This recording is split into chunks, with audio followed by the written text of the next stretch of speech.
The views and opinions expressed on this program are those of the participants and do not reflect the views of BronxNet or the program underwriters.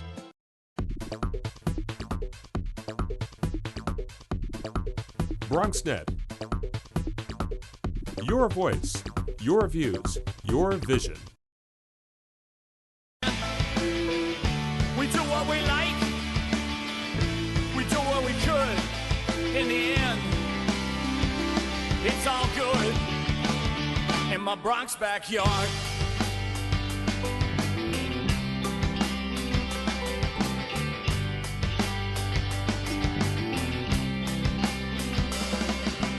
Hello and welcome to another edition of Bronx Magazine. We spotlight the people, places, and the events that make the beautiful Bronx the truly unique place that it is.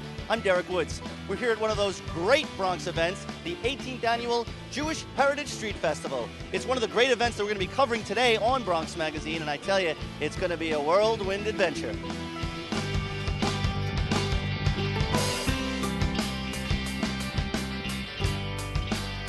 All right, what a beautiful day here on Johnson Avenue, and joining me now is Ari Hoffnung. He's the co-president of the Riverdale Jewish Community Council. And Ari, do me a favor, you got an amazing day out here. It's a busy day here in the Bronx. Tell me a little bit about today's fair. Today is actually our 18th annual Jewish Heritage Street Fair. We have vendors from all over New York and Israel join us here in Riverdale. Part of the mission of the council is not only to bring Jews of different backgrounds together, but also to build bridges between different communities. Today, we built a bridge between the Jewish and Christian community.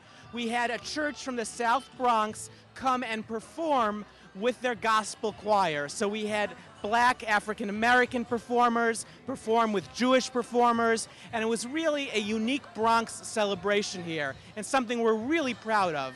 Tell me a little bit about the council itself. I know it does a lot of work in here in Riverdale. Tell a little about the history of both the council and today's fair. Sure. The council has been around for over 25 years. It's an umbrella organization for all the synagogues and Jewish organizations in Riverdale. We have a street fair. We have services for homebound seniors, transportation services. We have a legislative breakfast to thank legislators who help the community throughout the year.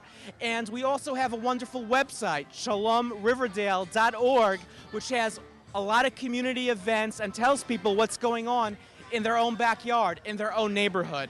Now, you touched on it a little bit, but talk about how this is not just necessarily a Jewish event, but a Riverdale event. Well, Riverdale is home to many churches, many synagogues, and really people from all different ethnic and religious backgrounds. And that's something we're proud of, the diversity here in Riverdale. The Riverdale Jewish Community Council adds to that diversity, but we celebrate it also. So, for example, in November, we have an event called Shalom Ireland, where we're welcoming the Irish community from North Riverdale and Woodlawn to join us at the Riverdale Y and to talk about our common experiences being immigrants in New York City, being Irish, being Jewish, what's similar, what's different. We did that last year with Pete Hamill. It was a fabulous event, and I always find it interesting and fascinating to bring people from different religious groups and ethnic groups together around arts, around culture. You know, I think in the media, people like to report on tensions a lot.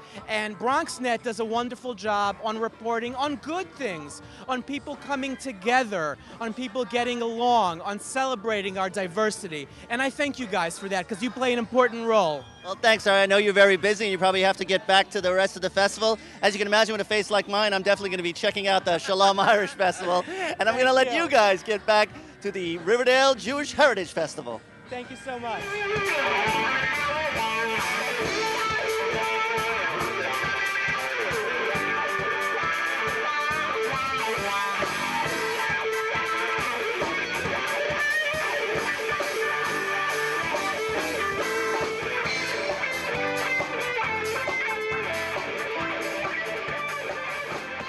Well, as we said, it's a big day here on Johnson Avenue. It looks like a lot of people are coming out, and there's a lot of great musical acts that are jumping up on the stage every few seconds. So tell me, we got a couple of friends from the Riverdale Temple here, and tell me your thoughts on today's great festival. I think it's wonderful. Everybody's out here. They're getting involved. They're buying a few of our things, which is nice. We're getting to meet a lot of people.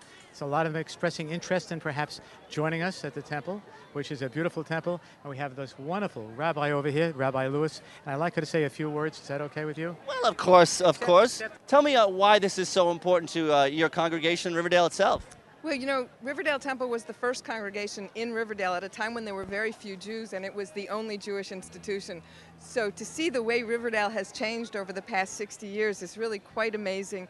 And I think we, as Riverdale Temple, feel like an institution in the area, and it's very exciting to be a part of the evolution of the neighborhood and to watch what's happened and evolved and to see the sense of community with all of these different Jewish groups next to each other, sharing their activities, their products, their points of view. It's a wonderful sense of a community coming together for the sake of the community, and I don't see any of the many differences among Jews in the world here today. I see everyone coming together to celebrate being part of this community. And certainly as a part of the community, not just of Riverdale, but of the Bronx itself. Sometimes Riverdale gets unfortunately pegged as not being separated from the Bronx, but we know that's not the case. That's right. That's very true. In fact, I was talking to Mr. Carrion, our borough president, and I know he has a special interest in making sure that everyone realizes that Riverdale is very much a part of the Bronx, and so much of the Jewish community that was in other areas of the Bronx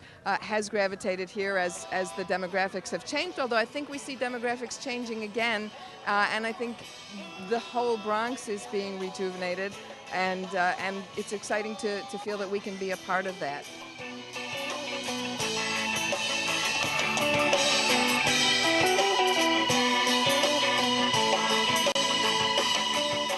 All right, gang, we've got a lot to do today. I tell you, for as long as I've been doing this, I don't think I've ever seen this many events on one day, and certainly not in this part of the Bronx. Don't go away. We got plenty more Bronx Magazine right after these messages. We got to get to the next event.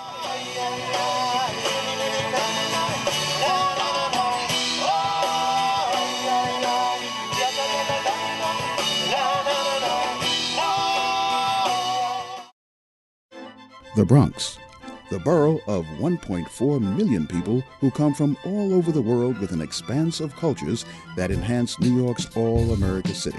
And BronxNet Community Television is there, informing, educating, enriching, providing your voice, your views, your vision. BronxNet on channels 67, 68, 69, and 70 in the Bronx, or on the web at www.bronxnet.org. Obesity, heart disease, high blood pressure, diabetes. These are the four silent killers in our neighborhoods. That's why I'm launching Fit Now, a Healthy Bronx campaign that will help to make the Bronx the healthiest borough in the entire city. The Bronx will be all about health and wellness, because Fit Now is for everyone. Kids, adults, every single Bronxite needs to focus on health by exercising, by eating well, and by visiting your doctor regularly. Everybody's in on it. Fitness centers, the Parks Department, hospitals and health centers, even your neighborhood grocery store will help to get this healthy Bronx message out. Fit Now is about fitness. It's about nutrition. It's about healthcare and wellness. It's about the Bronx, a healthy Bronx. So Bronxites, let's get fit now. Get fit now! Get fit now!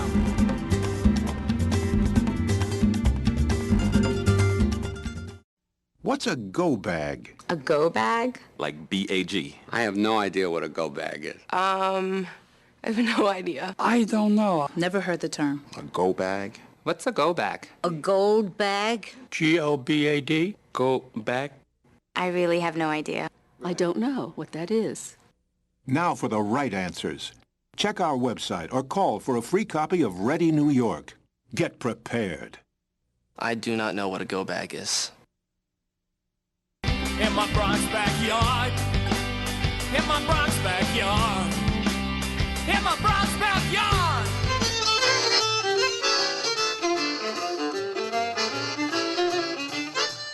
Well, we're on the second stop in our journey today. We're at the Hebrew Home for the Aged in Riverdale, and we're celebrating Grandparents' Day. 46 years they've been celebrating grandparents here at this amazing institution here in Riverdale.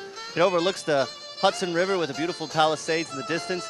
There's not many prettier spots in the Bronx, and certainly this Home for the Aged is one of the most spectacular settings. Joining me now is Dan Reingold. He's the president of the home here. And Dan, tell me a little about the history of Grandparents' Day. It's a long and proud history. Tell us all about it.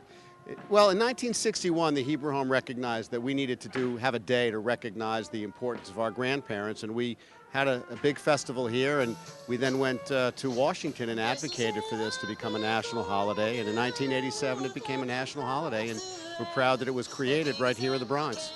When you see so many families enjoying this great view, and as you're the head of this institution, what are you feeling on a day like today? I feel a great source of pride to bring families together, to have a day of joy and wonder, and really celebrate the beauty of aging, and to be able to host such a beautiful event for our community and to share this incredible riverfront location with all of our friends and neighbors is really just a source of pride for all of us.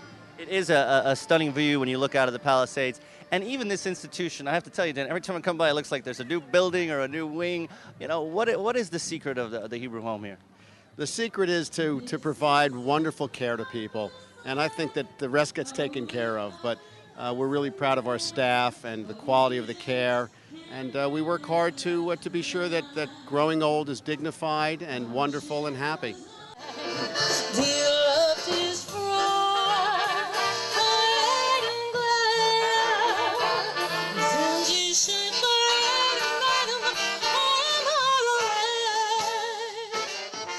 Well, with the magical sounds of the All-Star Klezmer Band behind us, joining me now is Rose Gottlieb. She's one of the Grandparents of the Year here at the Hebrew Home for the Aged here at Riverdale. And Rose, tell me your feelings being honored here this way today. I'm very thrilled. It took me 93 years to do it. Next week is my birthday. Now, Rose, I know there was a beautiful essay written today about the thoughts and really why you were chosen today. Can you tell me your feelings of when you heard it? Well, I felt it was... I know that my granddaughter loves me very much, but she never would, give it herself. But this was like catharsis, what your real heart was. And I'll tell you, I was reading it every night and going back my life, and it was very, very emotional. Well, I've lived with my grandmother since I'm 10, and she raised me through the tough years. And we've had an amazing life together, and I'm really proud to be here today. My parents were divorced when I was very young, and Grandma, who was a widow, had a full-time job, took me under her wing, and we lived together till I got married. And joining me now with her big shiny trophy is Betty Cassiano, the other Grandparent of the Year, being honored here today at the Hebrew Home. And Betty, tell me your feelings on this great honor here on the grounds of the home. I didn't expect this at all. It was something... I don't know. I don't know what, but I never expected it. And then when she told me that we had one, I said, oh, no, I didn't want to.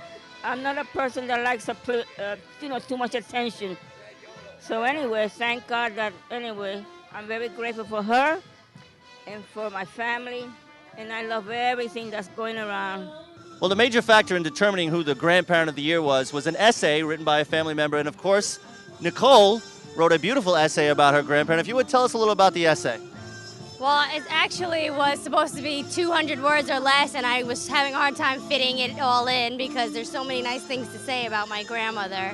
The essay was very touching. It touched upon a lot of things in her life, some hardships, and it was just short and sweet. She's just the most selfless person that you could possibly be. She's like the total embodiment of selfless love and unconditional love, and that's just why she's so special to me and to everybody in the family.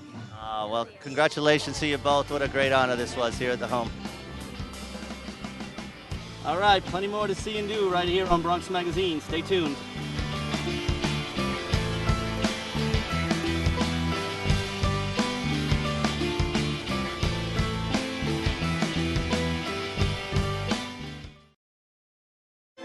The Bronx, the borough of 1.4 million people who come from all over the world with an expanse of cultures that enhance New York's all-America city.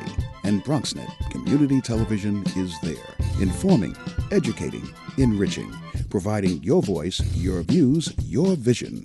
BronxNet on channels 67, 68, 69, and 70 in the Bronx, or on the web at www.bronxnet.org. Obesity, heart disease, high blood pressure, diabetes. These are the four silent killers in our neighborhoods. That's why I'm launching Fit Now, a healthy Bronx campaign that will help to make the Bronx the healthiest borough in the entire city. The Bronx will be all about health and wellness, because Fit Now is for everyone. Kids, adults, every single Bronxite needs to focus on health by exercising, by eating well, and by visiting your doctor regularly. Everybody's in on it. Fitness centers, the Parks Department, hospitals and health centers, even your neighborhood grocery store will help to get this healthy Bronx message out. Fit Now is about fitness.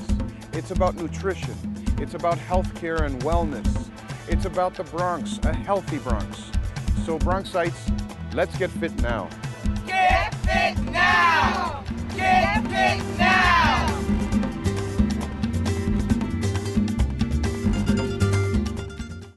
What's a go bag? A go bag? Like B-A-G. I have no idea what a go bag is. I have no idea. I don't know. Never heard the term. A go bag? What's a go bag? A gold bag? G-O-B-A-D? Go bag?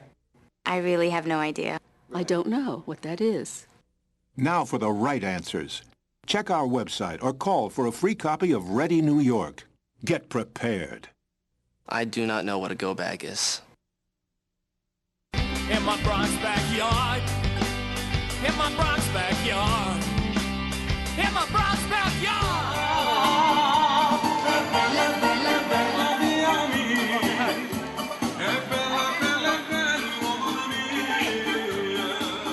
Welcome back to Bronx Magazine. We're on a whirlwind tour. The end of the summer, the beginning of the fall. It's just a great day in the Bronx.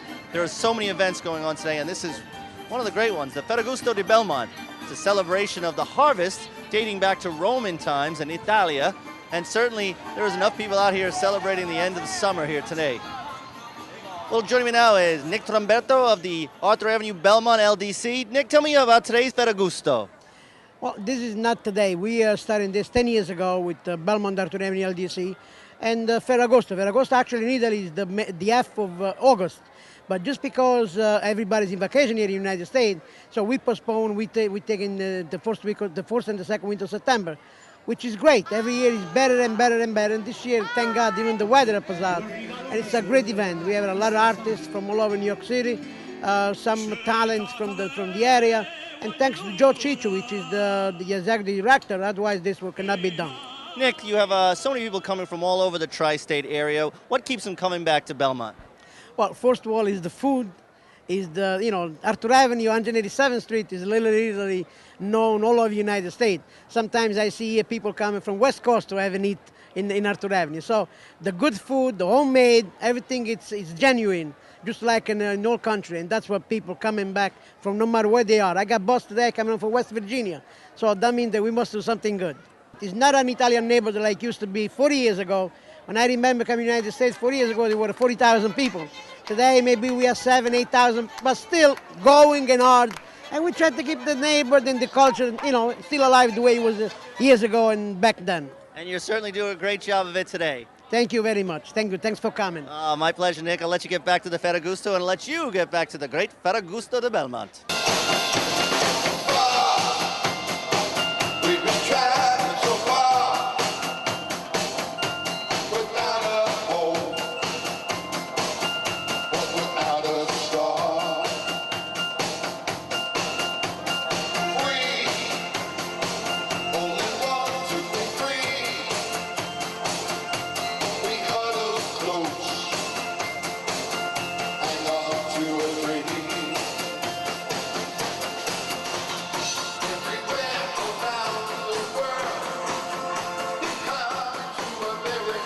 Well, Ferragosto is a great day to celebrate Little Italy here in the Bronx, and also for old friends and neighbors to get together, and certainly there's a lot of them here today. Right, I'm Linda. I lived on Basket Avenue.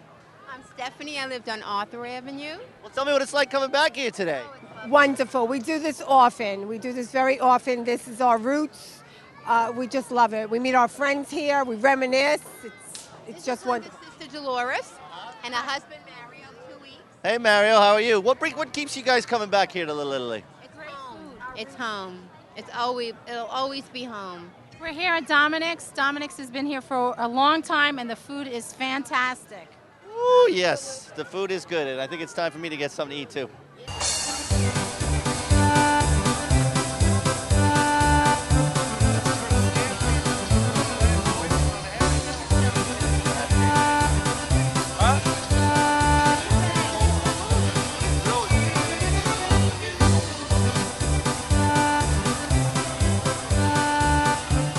Well, as I'm being a total pig here, you want some shrimp? This is I've been eating all day. This is the best shrimp. I'm such an Irish guy, but this is the greatest shrimp ever, I think.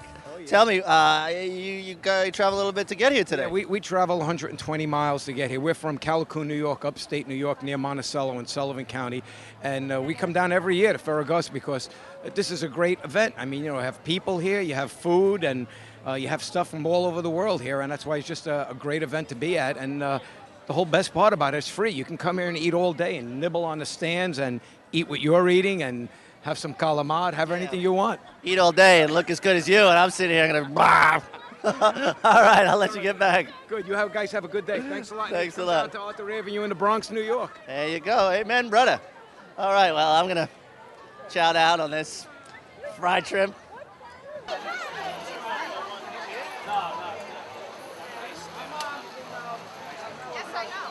All right, well, not everything out here is just things to eat. Of course, there's some great things you can buy, and some of them are for a very good cause. Sandra, tell us a little about the bags here. This is a bag that has been made possible by a local community effort. The bag is something that, in lieu of plastic, we can help create some awareness about the impact on our environment about plastics and how horrible they are, and we need to create awareness with our children. And also, some of the proceeds of this bag will be going to homeless mothers and children at the Thorpe House, which is a local community building here that supports mothers and their children. We're selling the bag for $15, and hopefully it'll be a great thing, and we'll be ongoing with it. I like that. And now, of course, you guys are all going to miss the Ferragosto, but I'm sure there's somewhere online maybe people can order that? Absolutely. Arthur Avenue, Floral, at yahoo.com. You heard it here. And I'm going to get one now so I can put all my food in it. No, just kidding.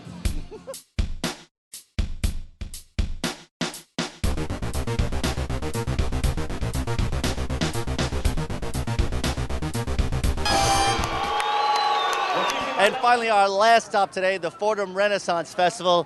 They're just finishing up the last round of music, and it's been a big day here in Fordham. You know, Fordham Road's actually the third busiest commercial strip in New York City, and certainly the amount of stores, the amount of shoppers that come here every day is astonishing. And they call it the Fordham Renaissance Festival because just like the rest of the Bronx, this part of the Bronx has really come a long way.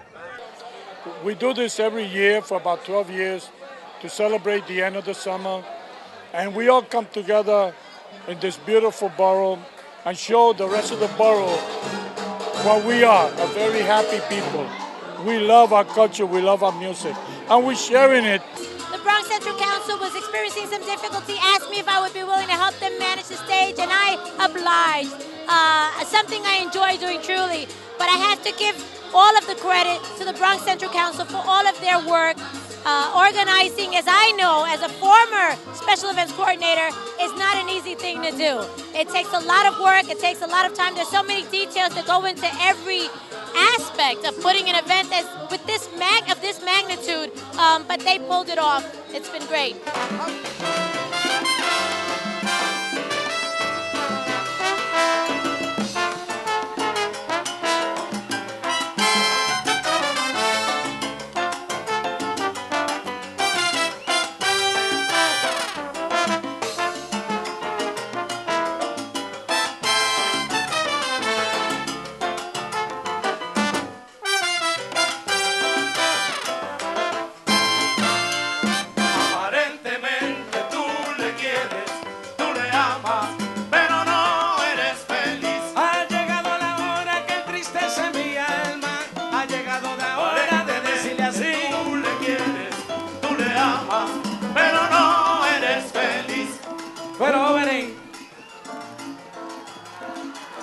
Lamentablemente es hasta las 6.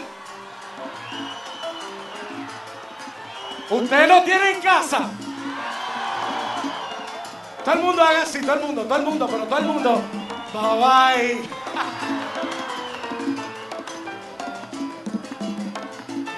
No, mira, lamentablemente, oigan esto, lamentablemente la policía no permite ya después de las 6 de la tarde. ¿Ah? Así que, mira, pero oigan esto. Si yo me voy ahora, ustedes se quedan con las ganas y me traen el año que viene, ¿viste? Háganme ese coro, hagan el coro. Aparentemente.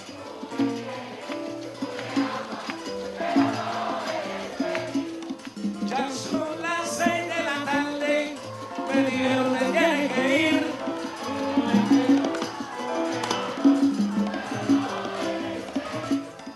Me trajeron por JetBlue, el vuelo sale a las 10. Hay que huir.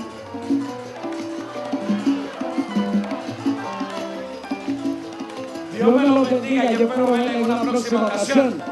Aparentemente tú le quieres, no le amas, pero no eres feliz. Si hoy te abrazas a mí, es que junto a él no eres feliz.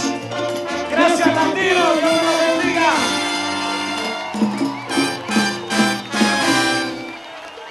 Muchísimas gracias. ¡Otra!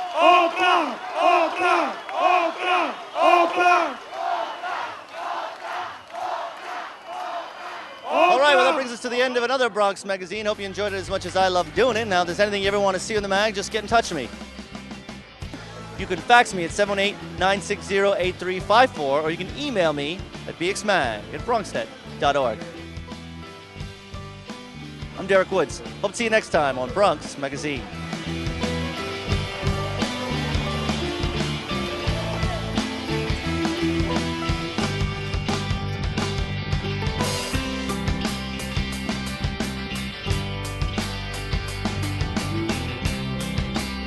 In my Bronx backyard, in my Bronx backyard, in my Bronx backyard, in my Bronx backyard, in my Bronx backyard, in my Bronx backyard, in my Bronx backyard, in my Bronx backyard.